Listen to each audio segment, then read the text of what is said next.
শানের বিরুদ্ধে বলে তাদের থেকে 100 গজ দূরে থাকবেন। আগুন থেকে যেইভাবে দূরে থাকেন ওখান থেকে তত দূরে থাকবেন। আল্লাহ রাসূলের শানের বিরুদ্ধে কেউ যদি বলে তো তার থেকে এত দূরে থাকবেন। তাকে সাহায্য করা, টাকা দেওয়া, বন্ধুত্ব করা, সম্পর্ক করা, মহব্বত করা থেকে দূরে থাকবেন, আগুন থেকে যেইভাবে দূরে থাকবেন। এটা ভয়ঙ্কর। রাসেল ভাইপার সাথে ভয়ঙ্কর। ও সবল বলে শেষ করে দিবে। ও নিজেও বুঝে না, ওর জাতিও বুঝে না, ও নিজেও বুঝে না যে নিজে ধ্বংস হয়ে গেছে, নিজেও বুঝে না, নিজেও বুঝে না যে সে নিজে ধ্বংস হয়ে গেছে। এটা বুঝে না, সে বুঝে না। সেই দিন মুনাফিকরা বলল, যে ব্যক্তি কাফেরদের থেকে বাঁচার জন্য, মক্কার বাসীদের থেকে বাঁচার জন্য খাল খুঁজতেছে, সে বলে পারস্য বিজয় করবে, সে বলে রোম বিজয় করবে, তার বলে ইয়ামান বিজয় হবে। দেখছো, পাগল হয়ে গেছে। কিন্তু সেই দিন সাহাবে کرام যারা খাল খুঁজতেছিলেন, তারা বিনা বাক্যে, একবার বিনা বাক্যে, বিনা দলিল রাসূলের কথাগুলি একীন করে কালবের মধ্যে নিয়ে সেদিন খাল খনন করে তারা সেদিন জীবন বাজি রেখে জিহাদ করেছিল। ঠিকই সেই মুজাহিদরাই সেই পারস্য সাম্রাজ্য, সেই রাম সাম্রাজ্য, সেই ইয়ামান তারা দখল করে নিয়েছিল। একসাথে বলা যাবে আল্লাহু আকবার। রাসূল কারীমের প্রত্যেকটা কথা কবুল হয়েছে। আল্লাহ রাসূল আরেকটা কথা বলেছিলেন, আমার উম্মত তোমরা শুনে রাখো, আমার এই হেরেম থেকে উহুদ পাহাড় পর্যন্ত জামাত হবে। আমার হেরেম থেকে উহুদ পাহাড় পর্যন্ত জামাত হবে। আমার উম্মত উহুদ পর্যন্ত ভরে যাবে। আজকে উহুদের একটা ঘটনা আপনাদেরকে শোনাই। জীবনে গেছেন কিনা জানি না, যদি কোনোদিন যান আজকে বলে দিই গোপন কথাটা। রাতে যাবেন উহুদ পাহাড়ে, যেখানে রাসূল করিম সাল্লাল্লাহু আল্লাহু আকবার, আমি কিভাবে বলবো, কোরআন আমার সামনে, আমি নিজে গেছি রাত্রিবেলা, এশার নামাজ পড়েছি ওইখানে। আমরা কয়েকজন ছিলাম, তার ভিতরে কয়েকজন আলেম ছিল। এই রাত্রিবেলা গেছি, আল্লাহর হাবিব যেখানে, যেই পাহাড়ে, উহুদের যেই অংশে আহত অবস্থায় ফেরেশতারা এবং সাহাবায়ে কেরাম নিয়ে রাসূলকে বিশ্রামে রাখছিলেন, রাত্রিবেলা গেলে সেখান থেকে বেহেশতের ঘ্রাণ আসে। আমি নিজে শুনেছি, আল্লাহু আকবার, আল্লাহি বিল্লাহি তাল্লাহি, এই কোরআন শরীফ আমার হাতে বাবা। আমি পৃথিবীতে এত সুঘ্রাণ কোন আতরে, কোন সুঘ্রাণই পাই।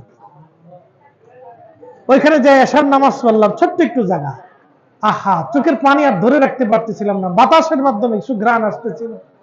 শেষে উঠে যে একটা সিমেন্ট এখন আটকাই দিয়েছে, একটু ফাঁকা রাখছে, যা কোন রকম ধরে নাক ভিতরে ঢুকাই দিয়ে দেখলাম এত ঘ্রাণ আসতেছে, এত সুঘ্রাণ আসতেছে। চিন্তা করলাম 1450 বছর পরে আল্লাহ রাসূলের সুঘ্রাণ এখান থেকে যায় নাই। শুধু রাসূল কারীম এখানে বসেছিলেন, সাহাবায়ে কেরাম থেকে সেবা করেছিলেন, রক্ত ঝরেছিল রাসূলের, সারা রাত্রি আল্লাহর হাবিব এখানে বিশ্রাম করেছিলেন। নবী পাকের একটু বিশ্রামে এই জায়গাতে এত সুঘ্রাণ হয়েছে যে সারা রাত বেহেশতের ঘ্রাণ আসতে থাকে, বাতাসে ঘ্রাণ আসতে থাকে, ওই জায়গা থেকে জান্নাতের ঘ্রাণ আসতে থাকে। আল্লাহু আকবার, আল্লাহু আকবার, একসাথে বলবেন আল্লাহু আকবার। নিজেকে স্থির রাখতে পারেন। আপনি একটু চিন্তা করেন তো, আমার দিকে তাকান, এত দলিল লাগবে না, আমি বাস্তব দলিল থেকে বলতেছি, বাস্তব দলিল থেকে বুঝেন।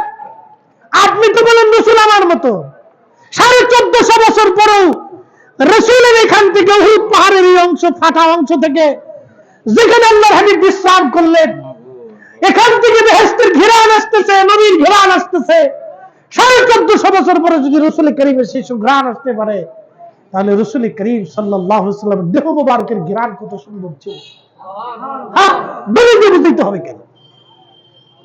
কেন দলিল দিতে হবে? সাহাবায়ে কেরাম কোন দলিল ছাড়া বিনা দলিল রাসূলকে বিশ্বাস করে, কেন দলিল লাগবে? মুআবিয়া রাদিয়াল্লাহু আনহু ইন্তেকাল করেন। আল্লাহর হাবিবের নখ মুবারক, চুল মুবারক, দাড়ি মুবারক, আরো কিছু চাদর মুবারক, এরকম কিছু আল্লাহর হাবিবের ব্যবহারের জিনিস ওনার কাছে ছিল। তিনি ওসিয়ত করলেন, আমার ইন্তেকালের পরে তোমরা আল্লাহ হাবিবের চুল মুবারক, নখ মুবারক আমার কাফনের ভিতরে দিয়ে দিবা। একসাথে বলবেন আল্লাহু আকবার। না আরো জোরে বলুন, আরো জোরে। কেন নিলেন? বরকতের আশায়। কিসের আশায়? বরকতের আশায় নিয়ে। বরকতের জন্য নিলেন। সাহাবীরা যদি রাসূলের কাছ থেকে নবীজির নখ মুবারক চুল মুবারক থেকে বরকত তালাশ করতে পারে, আমাদের বেলা আসলে খালি শিরকের মাসালা কারণটা কি?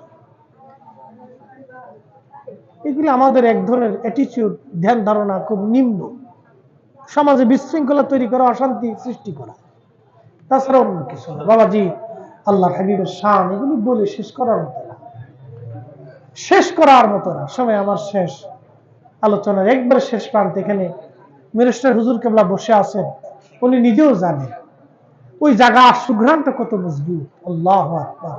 রাত্রিবেলা জান্নাতের ঘ্রাণ আসে। আমি ঢুকতেছি তো পাকিস্তানি একটা ছেলে বলতেছে যে হুজুর উপর থেকে ওখানে যান। আমি বললাম রাত্রে এখন যাওয়া যাবে? হ্যাঁ হ্যাঁ যান, আমরা যান, বেহেশতের ঘ্রাণ আসে। আল্লাহু আকবার। উর্দু ভাষায় বলতেছে বেহেশতের ঘ্রাণ আসে। সত্যি সত্যি যায় দেখলাম আসলেই জান্নাতের ঘ্রাণ রাত্রিবেলা আসে। দিনে আমি একবার গেছি, দিনে পাইনি, কিন্তু রাত্রিবেলা ঘ্রাণটা আমি পাইছি। নিরিবিলি নিভ্রাত নির্জনে, রাত্রি তো কেউ যায় না, ওইখানে যায় সেই ঘ্রাণ আমার নাকে আসলো। সবাই ঘ্রাণে মোহিত হয়ে গেলাম। এশার নামাজ পড়লাম, দোয়া করলাম, ওখানে দাঁড়ায় মিলাদ শরীফ পড়লাম। একসাথে বলবেন না মারহাবা? একবারে মদিনা শরীফ সোজা সুজি দেখা যায়, নবীজি রওজা মোবারক ওইখান থেকে একবারে সোজা দেখা যায়, একবারে সোজা। 1450 বছর পরে সেই ঘ্রাণ যায় নাই বাবা। এই জন্য এগুলো দলিল লাগে না, এগুলো দলিল লাগে না। রাসূলকে মানার জন্য, ভালোবাসার জন্য দলিলের প্রয়োজন। মোহতারাম উপস্থিতি, অনেক কিছুই আজকে আপনাদেরকে বললাম। মনের অজান্তে কোনো ভাই কষ্ট পেলে মাফ করবেন, কষ্ট দেওয়ার জন্য বলিনি, বোঝার জন্য বলছি। আল্লাহ রাসূল বলেছেন লা ইউমিন, ঈমানদার হবেই না হাত্তা আকুনা আহাব্বা ইলাইহি মি ওয়ালিদিহি ওয়া ওয়ালাদিহি ওয়ান নাসি আজমাইন। নিজের সন্তান, নিজের পিতামাতা, সমস্ত মানব জাতি থেকে, সব কিছু থেকে আমি রাসূলকে যদি ভালো না বাসো, তুমি ঈমানদারি হবে না। একসাথে বলা যাবে আল্লাহু আকবার। আমি বলতেছি, আমার দিকে তাকান। আপনারা সন্তানকে নিজের জীবনের চাইতে বেশি ভালোবাসেন, কি কথা বল ঠিক কিনা? সন্তানকে নিজের জীবনের চাইতে বেশি ভালোবাসেন। হুজুরকে আপনারা শ্রদ্ধা করেন। এখন হুজুরে আপনি দাওয়াত দিয়ে নিয়ে গেলেন বাড়িতে, দাওয়াত দিয়ে নেওয়ার পরে হুজুর যদি আপনার সন্তানের গলার মধ্যে ছুরি ধরে, মানবেন? হুজুরে তো আপনি পীর সাহেব হুজুর মানেন, খুব মহব্বত করেন, হুজুরের কাছে বায়াত নিছেন, কিন্তু হুজুর যদি গলার মধ্যে ছুরি ধরে তোর ছেলের এখন মেরে ফেলবো, আপনি মানবেন না। কারণ আপনার কলিজাতে সন্তানের মহব্বত বেশি। আল্লাহ রাসূল বলেছেন তুমি ঈমানদারি হবে না, তুমি তোমার কলিজার ভিতর থেকে সন্তানকে যেরকম ভালোবাসো তার চাইতে বেশি পরিমাণে আমি নবীকে ভালোবাসবা। এই জন্য আমরা সুন্নিরা রাসূল কারীমের শান একটু ছোট করে কেউ বললে আমাদের কলিজার ভিতরে আগুন জ্বলে যায়। কি কথা বলেন না? কলিজার ভিতর কি ধরে? আগুন ধরে। আমরা বরদাস্ত করতে পারি না, আমরা সহ্য করতে পারি না। আব্বাস হুজুর মাঝে মধ্যে কাফের মতো দেয়। কেন দেয়? কারণে দেয়, বেকারণে দেয় না, বেকারণে দেন না, কারণেই দিচ্ছেন, কারণেই দিচ্ছেন। কারণ এশকে রাসূল এমন এক দামি জিনিস, এখানে অনেক আশিক স্থির থাকতে পারে না। আপনাকে বুঝতে হবে। আল্লাহ রাসূল বলেছেন তোমার জীবনের সব কিছুর চেয়ে আমি রাসূলকে প্রাধান্য দিতেই হবে। এই জন্য সাহাবায়ে কেরাম দামি ছিলেন, এর জন্য জীবনের সব কিছু উজাড় করে রাসূলকে মহব্বত করতেন। এক সাহাবী আসলেন, সহিহ মুসলিমের হাদিস, এমন একটা চাদর, সবুজ চাদর, নকশা করা একখানা চাদর আনলেন। জান্নাতের পোশাক কিন্তু সবুজ, এটা মনে রাখবেন। জান্নাতের পোশাক সবুজ, জান্নাতীদেরকে আল্লাহ সবুজ পোশাক পরাবে, বাংলাদেশের মতো সবুজ হবে না। এই সবুজ পোশাক এত সুন্দর দেখা যাবে, দেখতে শুধুই দেখতে মন চাবে, এত সুন্দর। ওই সবুজ চাদর আনা হলো আল্লাহর নবীর জন্য। সাহাবী এসে বলেন ইয়া রাসূলুল্লাহ, সবুজ চাদরখানা আপনার জন্য আনছি হাদিয়া হিসেবে। আল্লাহর হাবিব আপনি এটাকে গ্রহণ করে নেন। আল্লাহর হাবিব চাদরখানা নিলেন, আল্লাহর নবীজির গা মোবারকের মধ্যে চাদর ঝুলাই দিলেন। আর এক সাহাবী এসে বলতেছে, ইয়া রাসূলুল্লাহ, আপনি দয়া করে আমাকে চাদরখানা আমাকে দান করে দেন। আল্লাহর নবীর অভ্যাস ছিল, কেউ কোনো কিছু দান চাইলে আল্লাহর নবী তার শূন্য হাতে ফিরাইতেন না, কিছু না কিছু দিয়ে আল্লাহর নবী বিদায় করতেন। শরীর মুবারক থেকে চাদরখানা নামাইয়া রাহমাতুল লিল আলামিন নবীজি ওই চাদরখানা বিষয় সাহাবীকে দিয়ে দিলেন। অন্যান্য সাহাবীরা রাগান্বিত হয়ে গেলেন ওই সাহাবীর উপরে। সাহাবীরা তাকে টেনে নিয়ে বলতেছ, আল্লাহর বান্দা, তুমি কি জানো না আল্লাহর নবীর চাদরের খুব প্রয়োজন? তুমি কেন দান চাইলাম? তুমি জানো যে রাসূলের কাছে চাইলে নবী দিয়ে দিবেন, তুমি কেন চাদরখানা নিলা? আল্লাহর নবীর কষ্ট কেন দিলা তুমি? এইভাবে সব সাহাবী তার বকাঝকা করতেছে, রাগারাগি করতেছে। সব সাহাবী তার রাগ করে, এই তুমি জানো না নবীর চাদরের খুব দরকার? তুমি এটাও জানো চাইলে নবী দিয়ে দেবে, তুমি কেন চাইলা? নবীকে কেন কষ্ট দিলা? সাহাবী ডরে কেঁদে ফেলছে, হায় আমি করলাম কি? সাহাবী আল্লাহ রাসূলের কাছে যা কাঁদতেছে। নবীজি বললেন, কাঁদো কেন? বলি, ইয়া রাসূলুল্লাহ, ইয়া হাবিবাল্লাহ, আমাকে মাফ করে দেন। বলে, মাফ চাও কেন? বলে, হুজুর আপনার চাদর আমি দান নিয়ে নিয়েছি, ভিক্ষা নিয়েছি। হুজুর আপনাকে কষ্ট দেওয়ার জন্য চাদরখানা নেই নাই, আমার নিজের প্রয়োজনের জন্য আমি চাদরখানা নেই নাই। ইয়া রাসূলুল্লাহ, আমি চাদরখানা নিয়েছি একটা কারণে, কারণটা হলো আমার নিজের জীবনের বড় তামান্না, এই চাদরখানা দিয়ে আমি আমার কাফনের কাপড় বানাবো। একবার জোরে বলা যাবে কি মারহাবা? কিসের কাপড়? কাফনের কাপড় বানাবে কে? সাহাবী। আমাদের ইমানের চাইতে সাহাবীদের ইমান কি দুর্বল না মজবুত? আমাদের ইয়াকিনের চাইতে সাহাবীদের ইমান কি দুর্বল না মজবুত? একবার উহুদ পাহাড়ের মতো মজবুত ছিল। উহুদ পাহাড়ের মতো। এই উহুদ পাহাড় রাসূলকে আশ্রয় দেওয়ার কারণে, শুধু ভালোবাসার কারণে। নবী বললেন, উহুদ আমাকে ভালোবাসে, আমি উহুদকে ভালোবাসি। জোরে জোরে জোরে। আলা বাবিন মিন আবওয়াবিল জান্নাহ, এই উহুদ জান্নাতের পাহাড়, ও আমার সাথে জান্নাতে যাবে। একসাথে বলেন আল্লাহু আকবার। রাসূল ভালোবাসার দাম কত? হুজুরে আইলে কিন্তু মাইক মুখ থেকে যাইব গা। এটা যে মাইক, এ মাইকে হুজুর ওয়াজ করতো না।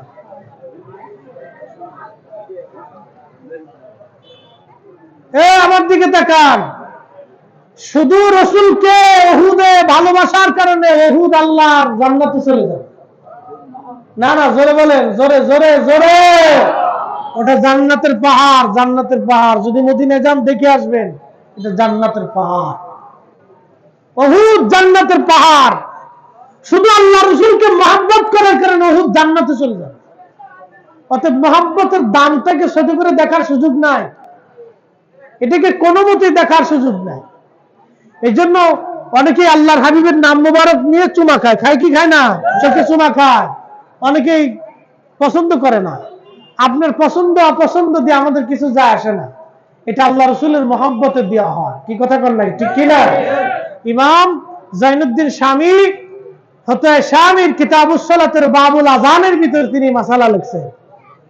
এটা রাসূলের মহব্বতে দেওয়া হয়। আপনার পছন্দ হলে কি, ছাতা না হলে কি, আপনার পছন্দ অপছন্দ দিয়ে রাসূলের মহব্বত চলে না। কি কথা বল নাই? ঠিক কিনা? রাসূলের মহব্বতে হয়। এগুলি মাসালা নিয়ে আমাদের দেশে অনেক ঝগড়া করে, অনেকে বেহুদা ঝগড়া করে। মক্কা মদিনাতে যায় দেখেন কোনো ঝগড়া নাই, যার যার মতো শেষে করতেছে। ওরে তোমার কপালে কষ্ট আছে, তা বুঝতেছি।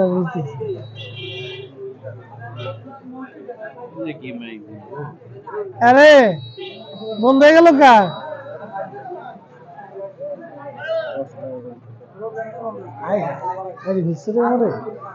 অনেকদিন ওয়াশ করি না, আজকে ওয়াজে বসে এমনি ঠান্ডা কাশি লাগছে, কয়েকদিন জ্বরে ছিলাম। দোষে বলে আল্লাহুম্মা সাল্লি আলা সাইয়্যিদিনা মাওলানা মুহাম্মাদ ওয়া আলা আলি সাইয়্যিদিনা। একটু জিকির করি লা ইলাহা। মাইক ঠিক করেন তাড়াতাড়ি। হ্যাঁ শেষ করে দেবো। মাইকটা তাড়াতাড়ি ঠিক করে, আমি হুজুরে কিন্তু একবার ফেলে চলে দিয়ে যাবো, রাখতে পারবেন না কিন্তু তাড়াতাড়ি আমি। লা ইলাহা, জোরে লা ইলাহা, লা ইলাহা ইল্লাল্লাহু মুহাম্মাদুর রাসূলুল্লাহ সাল্লাল্লাহু আলাইহি ওয়াসাল্লাম। আমি আর কথা বাড়াবো না, এশার রক্ত হয়ে গেছে। আমার কথা যদি বুঝে থাকেন, আল্লাহ আমাদের প্রত্যেকের আমল করার তৌফিক দিন বলে না। তাহলে দুনিয়াতে আসছে আবার চলে যাবে, দুইটা জিনিস নিয়ে যেতে হবে। এক নম্বরে ঈমান, দুই নম্বরে আমল। এক নম্বর ঈমান, দুই নম্বরে আমল।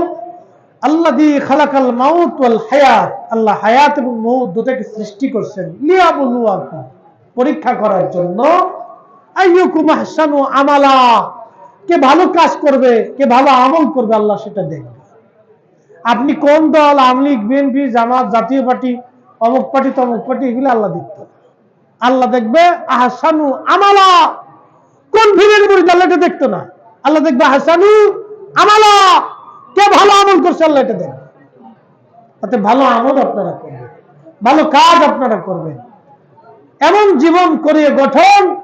হাসিবে তুমি কাঁদিবে ভুবনে, যুবক আপনাকে বলতেছি, হাফ প্যান্ট পরে রাস্তা দিয়ে হাঁটেন, কোনো লাভ নাই।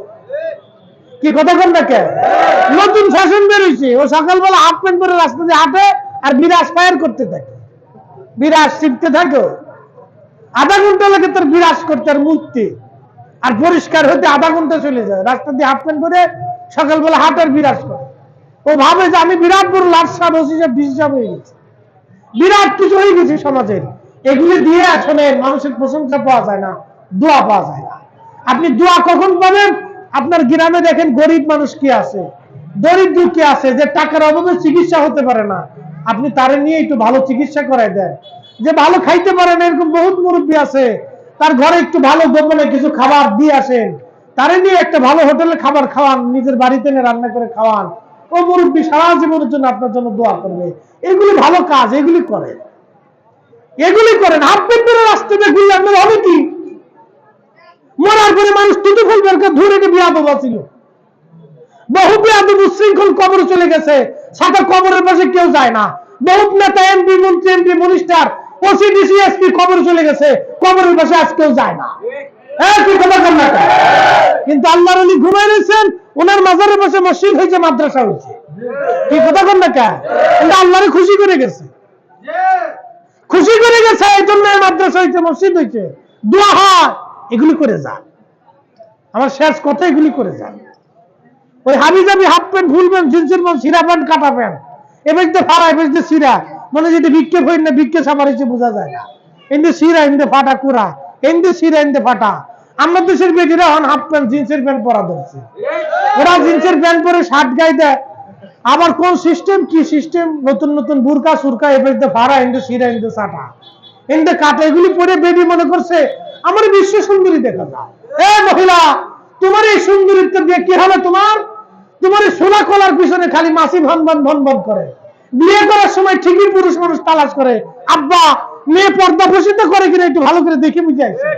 কি কথা বল না? তখন কিন্তু মেয়ে ভালো খুঁজে, তখন কিন্তু ছেলে কয় না, আব্বা যে সেই প্যান্ট পরছিল জিন্সের প্যান্ট, ওইটা খুঁজে নিয়ে আসে। এটা কয় না। কি কথা বল না?